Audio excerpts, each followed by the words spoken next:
Hello everyone, this is Jonathan Little. I'm here today with a hand from a $2,000 buy-in side event that I played recently on a World Poker Tour stop. I believe we started with 15,000 chips, so things are going pretty poorly for me. I am down to about 7,000 chips pretty early in the day, 200, 400 blinds, but that's how it goes sometimes. Everyone folds to me in the hijack seat, and I raise to 900 out of my 7,000 stack with ace-jack offsuit. This seems perfectly good and standard to me. So I open it up. A loose-aggressive guy calls on the button. And to say this guy is loose-aggressive does not do him justice at all. This guy is blatantly crazy. He is raising a lot of flop bets. He is floating a lot of flop bets. He's raising turns, making ridiculously huge calls. Basically, the guy's crazy. So this guy is about as maniacal as they get. So flop comes 9-6-2, and knowing my opponent's a maniac, I have to ask myself, what am I trying to do here? Am I trying to get it all in? Am I trying to bet and just hope he folds? This guy didn't like to fold, by the way. Am I trying to check, call, check, call, check, call? Am I trying to check, raise the flop and push out whatever equity he has? And I think all the plays that lead to me not folding are going to be fine.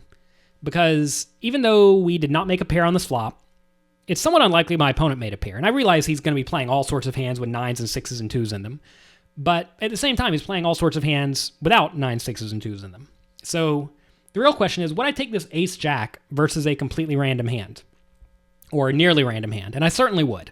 Now, I don't think this guy's going to try to outplay me or be ridiculous every single time. But I do think it's going to be more often than it, quote-unquote should be.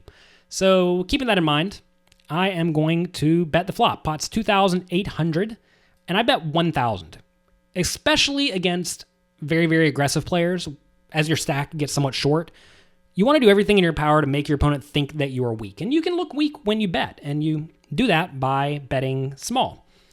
Notice if I bet, all in, let's say I went all in for 6,000 into the 3,000 pot, my opponent's going to fold all of his garbage and call with his reasonable hands, because now, he's not going to call off with 10 high, right? For no good reason. So if you bet, you want to bet small. If you bet something like 3,000, notice my opponent will not think he has very much fold equity at all, because I'm only going to have 3,000 left behind. So that's another example of a spot where if you're betting big, your opponent's just going to think you have something and he's not going to do anything ridiculous. And again, I'm trying to get this guy to do something ridiculous. I'm not trying to get him to play well. I'm trying to get him to mess up. So how do you get him to mess up? You do something that makes him think you are weak. So I bet 1,000. He raises to 3,200. So again, sticking with the plan, I cannot fold at this point because this guy is crazy. I think he's going to be raising with every gut shot straight draw for sure. Perhaps some overcards like Queen Jack, King Queen, and maybe backdoor flush draws like Jack 4 of hearts. So all sorts of hands are available that he could conceivably raise with. So now, do I call or do I go all in? If he folds anything at this point, that's fine with me because now he's going to need to win about 20% of the time or 25% of the time if I go all in. So whatever hand he's folding versus my ace high is going to have 25% equity. So I don't care if he folds. So for that reason, I would like to go all in this spot. If instead I had 90% equity or something where I had, let's say, pocket aces, or if I had maybe even just top pair, I think I'd be much more inclined to just call because then I don't want the guy to fold because he's almost certainly drawing dead or nearly dead. So I guess I would shove ace 9 if I had ace 9. As I get above a 9, I'm going to be inclined to call. So if I have pocket 10s or better, I'd probably call here. Obviously, that's really, really exploitable and very obvious to anyone who's paying attention, but I do not think it's going to be obvious to a random loose aggressive guy who is blatantly crazy. So anyway, with my ace jack, I'm going to go all in. I'm not afraid of running into a big hand or anything like that. And if he does have a hand like 9-8, notice I still have plenty of equity. So it turns out he had jack 3 of spades. So I got it in about as perfectly as I could with my ace jack. And, in reality, my opponent probably should have folded to the all in, given he needed to win 25% of the time. Like if he knew what I had, he's in a pretty rough spot. So he ended up winning this hand and I was out of the tournament. And this is a spot where a lot of people get really annoyed, really angry. They get bitter. And you see the kids posting on Twitter all the time about their bad luck. And I think that's asinine and ridiculous. this is exactly what I wanted to have happen. I wanted to get it in good. The result does not matter. If you consistently get it all in spots like this with your opponent drawing to backdoor flush draws and backdoor straight draws or bottom pairs, you're going to win a lot of money in the long run. And you have to understand the long run is quite long, and you cannot expect to win every time. I don't even know what my equity is here, but it was a bunch.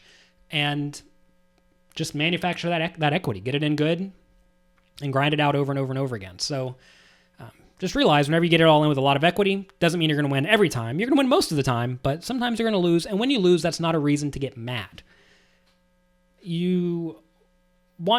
long as you're playing well, you have to be happy with yourself. You can't control the results, and you have to understand that. We've actually discussed this a lot in my book with 18 other great poker authors, Excelling at No Limit Hold'em. You can check that out at hold'embook.com. We've gone through and discussed a lot of topics, but also some mental game topics there with Jared Tendler, Elliot Rowe, and Trisha Cardner. So if you're interested in mental game things like that, or if you find yourself getting mad and angry and bitter whenever you get unlucky, you probably need to check that out, because if you can carry yourself with those problems, you will be a much happier individual, which will lead to you playing much better in the long run. So anyway, you can check that out at hold'embook.com. This was a fun hand. Whenever I lose these hands, I'm always pretty happy, because I don't think everyone understands they should be trying to get it all in with ace high in this spot. That's the goal, is to get it all in. And when you get it all in, sometimes you're going to lose. So thank you very much for watching. If you enjoyed this, let the people at pokernews.com know. And be sure to check back next week for another educational poker hand. Thanks for watching.